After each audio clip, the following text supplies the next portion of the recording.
Hey guys, welcome to ஒரு பக்கம் சமையல். இப்போ நம்ம பார்க்க போகிற ரெசிபி என்னென்னு பார்த்தீங்கன்னா, தீபாவளி சீசன் ஸ்டார்ட் ஆகிடுச்சு. தீபாவளி வந்துருச்சு, இன்னும் 1 வீக்கில் வரப்போகுது. ஸோ சூப்பரான அதிரசம் தான் எப்படி பண்ணுறதுன்னு பார்க்கலாம். ரொம்ப ரொம்ப ஈஸி.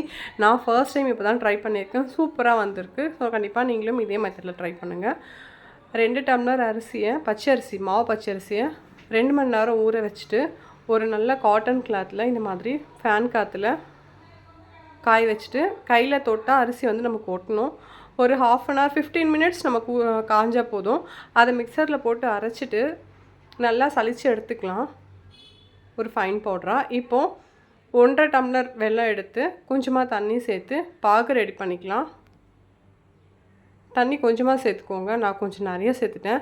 இப்போ இதில் ஏலக்காவும் சுக்கும் பவுட்ரு பண்ணி அதையும் நான் சலித்து இதுக்குள்ளே சேர்த்துக்கிறேன். நீங்கள் பவுடர் பேஸ்ட்டில் இருந்தாலும் அதை நம்ம சேர்த்துக்கலாம்.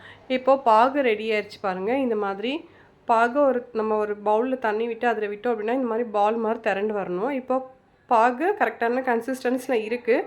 நம்ம ரெடி பண்ணி வச்சுருக்கிற அரிசி மாவை கொஞ்சம் கொஞ்சமாக மொத்தமாக சேர்த்துடக்கூடாது, கொஞ்சம் கொஞ்சமாக சேர்த்து அந்த பாகில் நம்ம கலந்து விட்டுட்டே வரணும். பாருங்கள், இந்த மாதிரி நல்லா கலந்துடலாம். கொஞ்சம் கொஞ்சமாக போட்டு கடைசியில் நம்மக்கிட்ட இருக்கிற எல்லா மாவையும் வந்து போட்டு நல்லா மிக்ஸ் பண்ணி எடுத்துக்கலாம். இது எனக்கு கரெக்டாக இருந்துச்சு. 2 டம்ளர் பச்சரிசிக்கு 1.5 கப் வெல்லம் எடுத்திருந்தேன். ஸோ அதுக்கு இந்த பாகும் அரிசியும் கரெக்டாக இருந்துச்சு எனக்கு. இதில் சும்மா ஃப்ளேவருக்காக நான் நெய் சேர்த்துருக்கேன். உங்களுக்கு வேணான்னா ஸ்கிப் பண்ணி நான் நெய் போட்டு இதை அப்படியே ஓவர் நைட் அப்படி இல்லைன்னா ஒரு 8 hours அப்படியே விட்டுருங்க.